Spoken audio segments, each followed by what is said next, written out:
Right there, everyone. Here's a little blessing in disguise with the latest outbreak. The nauseating late-night liberals are going dark for the next 2 weeks since they don't have their seal-clapping left-wing audiences anymore. How's that for a fortuitous blessing? That's right. The likes of Kimmel and Colbert and Fallon, they're all going bye-bye for a few weeks. So we're going to take a look at why the producers of these shows are so worried about that 2-week reprieve and how it all signals a pattern of declining ratings that have imploded so much it will astonish you. You're going to love it. Greetings, everyone. Dr. Steve here. Wonderful to be with you as always. A super happy Quarantine Tuesday to each and every one of you. A warm welcome to all of our new viewers. We post 2 videos a day analyzing current events and live some super awesome conservative trends so you can live in the present in light of even better things to come. So if you haven't already done so, make sure to smack that bell and subscribe button. Subscribe button. It'll be an absolute privilege to have you as a regular part of this channel where we together each and every day celebrate the inevitable collapse of left-wing globalism and the unstoppable rise of a new conservative age. Now, before we get into the 2-week reprieve that we now have from the left-wing clowns of late night, make sure to download your free gift, which we put together just for you.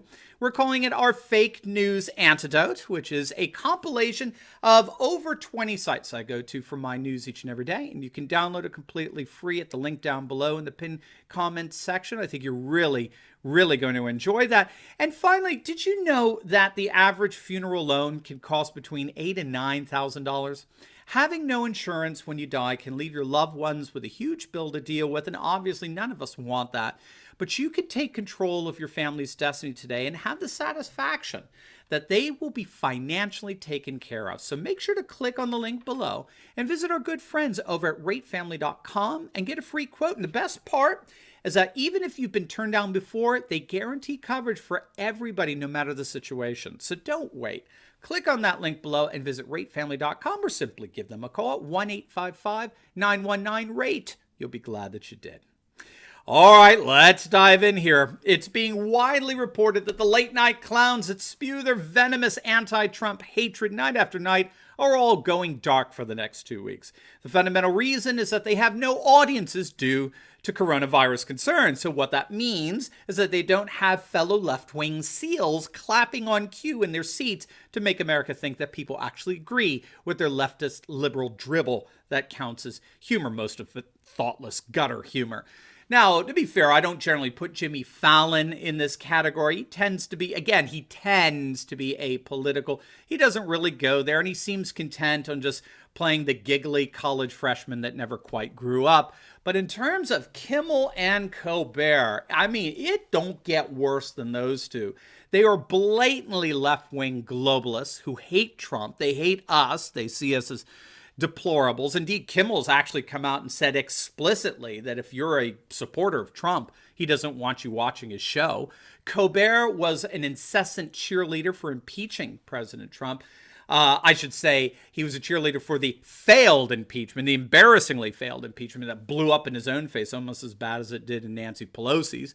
And when you read up on this 2-week reprieve of liberal late-night television, what you'll find, interestingly, is that the producers are actually quite worried about it.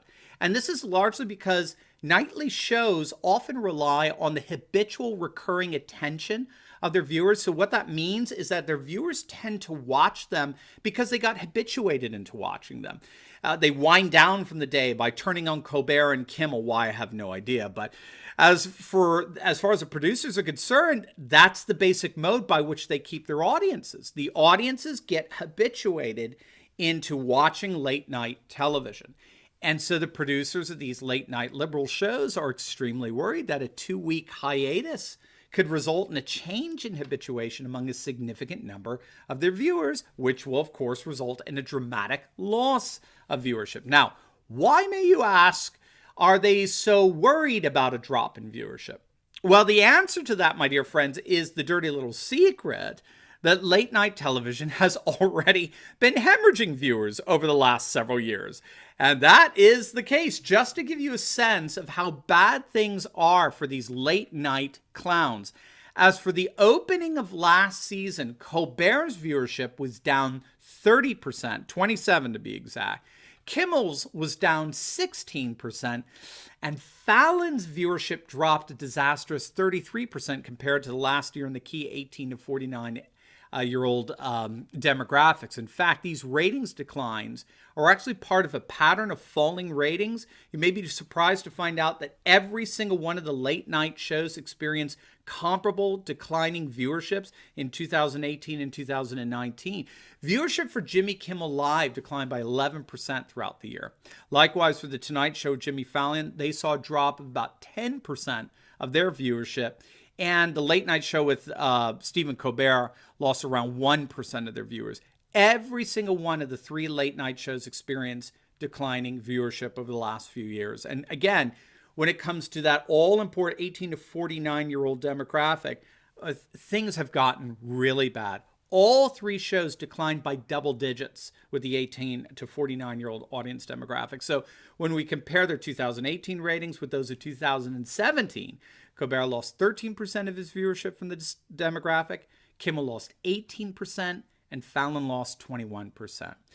Now, we've done videos on this before, but the seriousness of this decline in viewership for late night television, I think it really comes to the fore when we compare the ratings with those of, say, of the late, great Johnny Carson, or even for that matter, Jay Leno, okay? The one and only Johnny Carson, who I loved. I loved Carson. I can't even begin to imagine how many Tonight shows I watched as a teenager, continue to watch today. Johnny Carson alone could easily score 9 million viewers on a single night. In fact, nearly 20 million people watched his Tonight Show farewell. Now, by comparison, if Carson was getting 9 million viewers in a single night, you ready for this? Okay, to see how bad things are? As of now, okay, late night viewership of ABC, CBS, and NBC combined is barely breaking 6 million viewers. Colbert gets a couple of million a night. Kimmel and Fallon basically get just over a million. Kimmel, Fallon, Colbert combined cannot bring in the viewership that Johnny Carson was able to bring in just by himself. And by the way, that goes for Jay Leno as well. He was bringing in about 6 million viewers all on his own on any given evening. Things are now so bad for late night television that the total combination of all three late night shows, the total combination of viewership, is basically what Jay Leno could get on his own. And it doesn't even come close to what Johnny Carson was able to get. The viewership for one night of Carson could beat the viewership for all three late night TV shows today combined. Okay, that's how bad late night television viewership has plummeted. And it continues to plummet. All signs suggest that the three late night television shows may not even be getting 1 million viewers in the very near future. And when all is said and done, the late night hosts have only themselves to blame in all this.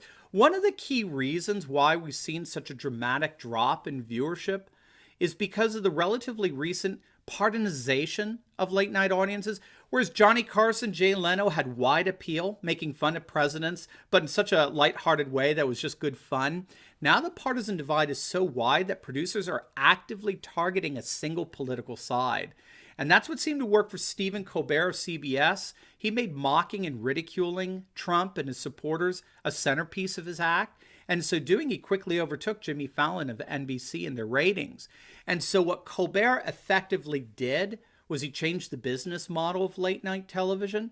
And as a result of Colbert's success in taking over first place with this partisanization among the three major late night shows, the old late night business model that sought to entertain people of all political persuasions has been effectively replaced by a hyper-partisan approach that seeks to actively engage only a single political demographic, in this case, an anti-Trump liberal secularist persuasion, subjecting any and all pro-Trump conservative persuasions as objects of constant scorn and ridicule. And this is such an astonishing contrast to Johnny Carson.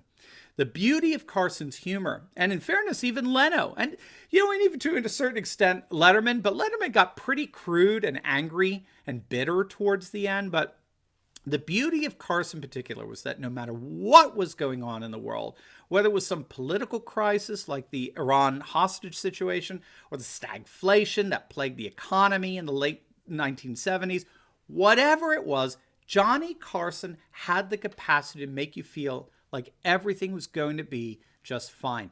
That's the way his humor worked. His humor reassured us that we can go to sleep knowing that everything's going to be okay. That is not the hyperpartisanization and sad attempts at humor that fewer and fewer people are privy to each evening with this new crop of late-night television hosts. So all of this is to say that the ever-dwindling ratings for late-night television appear to be really nothing more than the sad but inevitable consequence of the vitriolic partisanization of the media reflected in the regressive and declining aptitudes of the late-night hosts along with their comparably degenerate and debauched liberal audiences. And is it not ironic that their downfall may have been all the more hastened by a virus made all the worse by virtue of the left-wing globalist structures that they so revered? Now, before you go, make sure to check out my latest video on the latest at the Greek-Turkish border. Now, Greece is erecting a concrete wall to keep the flood of migrants out who are threatening to invade the whole of Europe. You're going to absolutely love it. They are so valiant and heroic. So make sure to click on the link, and I'll see you over there. God bless.